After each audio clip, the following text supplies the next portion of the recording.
Hello friends, welcome back to my channel. இன்னைக்கு நம்ம சேனலில் முழு கோதுமையும் காய்கறியும் சேர்த்து சூப்பராக அரிசி சேர்க்காம ஹெல்த்தியான காலை மாலை டிஃபனில் ஸ்நாக்ஸாக கூட நீங்கள் இந்த ரெசிபியை நீங்கள் குழந்தைங்களுக்கு செஞ்சு கொடுக்கலாம். நல்லா ஹெல்த்தியான இந்த ரெசிபியை வாங்க எப்படி பண்ணணும்னு வீடியோக்குள்ளே போய் பார்த்துடலாம். டிஃபன் செய்கிறதுக்கு 1 டம்ளர் அளவு ரேஷன் கோதுமை தான் எடுத்திருக்கேன்.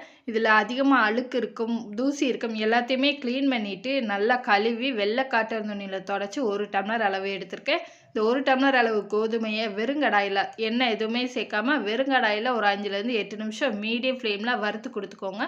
பாருங்கள், வறுத்ததுக்கப்புறம் இந்த மாதிரி வெடிச்சு வரும். இந்த மாதிரி வெடிச்சு வர்ற ஸ்டேஜில் அடுப்பை ஆஃப் பண்ணிவிட்டு ஒரு 2 நிமிஷம் விடுங்க. எல்லாமே ஒன்றோட நல்லா பொரிஞ்சு வந்ததுக்கப்புறம் நல்லா ஆற வச்சிடலாம்.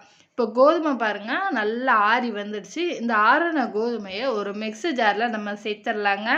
மிக்ஸி ஜாரில் கொஞ்சம் கூட தண்ணியே இருக்கக்கூடாது. நம்ம நெருன்னு இந்த ரவா பக்குவத்துக்கு தான் அரைக்கணும். ரொம்ப மாவாகவும் அரைச்சிடக்கூடாது, ரொம்ப குறன்னு அரைச்சிடக்கூடாது. நல்லா இந்த ரவா பக்குவத்துக்கு நம்ம அரைச்சி எடுத்துகிட்டு வந்துடலாம். இந்த அளவுக்கு அரைச்சி எடுத்துகிட்டு வந்த மாவை ஒரு வெள்ளை காட்டன் துணியில் நம்ம சேர்த்துடலாங்க. வெள்ளை காட்டன் துணியில் சேர்த்துட்டு ஓரங்களில் உள்ள துணியெல்லாம் நம்ம இந்த மாதிரி மடித்து விட்டுட்டு ஒரு இட்லி பாத்திரத்தில் தண்ணி சேர்த்துட்டு தண்ணி நல்லா கொதிச்சு வர்ற பக்குவத்தில் நம்ம இட்லி தட்டை நான் மாற்றி போட்டிருக்கேன். மாற்றி போட்டு நம்ம ரெடி பண்ண பொட்டலத்தை அந்த வறுத்து அரைச்ச கோதுமை மாவை ஒரு பொட்டலை மாதிரி ரெடி பண்ணோம் இல்லையா, அதை இந்த இட்லி பாத்திரத்தில் வச்சுட்டு மூடி போட்டு ஒரு 10 நிமிஷம் நம்ம மீடியம் ஃப்ளேமில் வேக வச்சு எடுத்துக்கலாம்.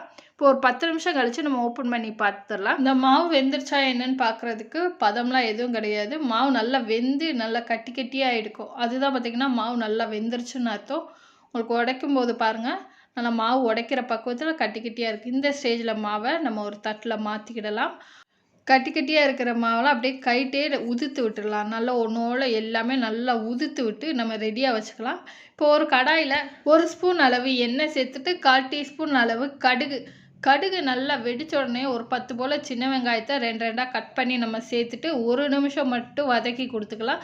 வதக்குனதுக்கப்புறம் உங்கள் காரத்துக்கு தகுந்த மாதிரி பச்சை மிளகாவோ வரமிளகாவோ சேர்த்துட்டு இந்த வரமிளகாவை நல்லா வதக்கி கொடுத்துட்டு நல்லா வதங்கினதுக்கப்புறம் வெங்காயம் நல்லா கலர் மாதிரி வதங்கினதுக்கப்புறம் கேரட்டு பீன்ஸ் கட் பண்ணி வச்சுருக்க கேரட் பீன்ஸ் சேர்த்துக்கலாம். உங்ககிட்ட பட்டாணி இருந்தால் பட்டாணி உருளைக்கிழங்கு கூட நல்லா சேர்த்துட்டு இந்த எண்ணெயிலேயும் இந்த கேரட் பீன்ஸு ஒரு 2 நிமிஷம் மட்டும் வேக வச்சு எடுத்துக்கலாம். நல்லா வெந்ததுக்கப்புறம் ஒரு கொத்தளவு கருவேப்பிலை, 1 டம்ளர் அளவு கோதுமைக்கு நான் ஒரே 1 டம்ளர் அளவு தான் தண்ணி சேர்த்துருக்கேன். வறுத்த மாவு கூட நம்ம தண்ணி சேர்த்து நம்ம ஆவியில் வேக வைக்கும்போது ஒன்றோட ஒன்று மாவு வந்து ஒட்டியிருக்கும். அதனால் நீங்கள் தண்ணி சேர்க்காமல் வேக வச்சுட்டு இந்த மாதிரி நீங்கள் ஒரே ஒரு டம்ளர், ஏன்னா ஆவியில் நல்லாவே வெந்துருச்சு கோதுமை மாவு, அதனால் அதிகமாக தண்ணி சேர்த்துறாம ஒரே 1 டம்ளர் அளவு மட்டும் தண்ணி சேர்த்துட்டு 1/4 டீஸ்பூன் அளவு உப்பும் சேர்த்துட்டு இந்த காய்கறி வேகிற அளவுக்கு மட்டும் 5 நிமிஷம் மூடி நம்ம வேக வச்சு எடுத்துக்கலாம். ஒரு 5 நிமிஷம் கழித்து ஓப்பன் பண்ணி பார்த்துட்டு காய் வெந்துருச்சா நம்ம பார்த்துடலாம். கேரட் நல்லாவே வெந்துருச்சு. வெந்ததுக்கப்புறம் நம்ம வறுத்து அரைச்ச கோதுமை மாவை இது கூடவே சேர்த்துடலாம். இந்த காய்கறி தண்ணி கூடவே சேர்த்துட்டு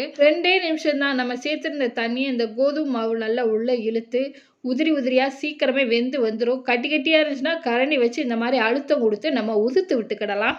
5 நிமிஷம் இந்த மாதிரி கரண்டி வச்சு நல்லா அழுத்தம் கொடுத்து உதுத்து விட்டதுக்கப்புறம் சூப்பராக பாருங்கள் நல்லா பொலபலன்னு உதிரி ஆனதுக்கப்புறம் அடுப்பை ஆஃப் பண்ணிட்டு ஒரு 2 நிமிஷம் நம்ம மூடி அப்படியே விட்டுடலாம். ஒரு 2 நிமிஷத்துக்கு அப்புறம் ஓப்பன் பண்ணி பார்த்துட்டு நல்லா மிக்ஸ் பண்ணி விட்டுட்டு அவ்வளோதான், தட்டில் சர்வ் பண்ணிடலாம். தட்டில் சர்வ் பண்ணிட்டா சூப்பராக பார்த்திங்கன்னா முழு கோதுமையில் அரிசி சேர்க்காம காய்கறி சேர்த்து வெஜிடபிள் உப்புமா ரெடி ஆயிடுச்சுங்க. உப்புமா பாருங்கள் நல்லா சாஃப்டாக உதிரியாக சூப்பராக இருக்கும். வறுத்து அரைச்சி செஞ்சதுனால நல்ல மணமாகவும் வாசமாகவும் இருக்கும். ஒரு தடவை செஞ்சுட்டிங்கன்னா திருப்பி விடவே மாட்டேங்க இந்த டேஸ்ட்டை. காலை மாலை டிஃபனாக சாப்பிடலாம், ஈவினிங் ஸ்நாக்ஸாக கூட நீங்கள் குழந்தைங்களுக்கு செஞ்சு கொடுக்கலாங்க. நல்லா ஹெல்த்தியாக ஆரோக்கியமான இந்த ரெசிபியை நீங்களும் உங்கள் வீட்டில் ட்ரை பண்ணி பார்த்துட்டு எப்படி இருந்ததுன்னு உங்களோட ஃபீட்பேக்கை என்னோட கமெண்ட் பாக்ஸில் கமெண்ட் பண்ணுங்கள். உங்களுக்கு இந்த ரெசிபி பிடிச்சிருந்தால் லைக் பண்ணுங்கள், ஷேர் பண்ணுங்கள், மறக்காமல் என்னோட சேனலை சப்போர்ட் பண்ணுங்கள். டாட்டா, இன்னொரு வீடியோவில் பார்க்கலாம்.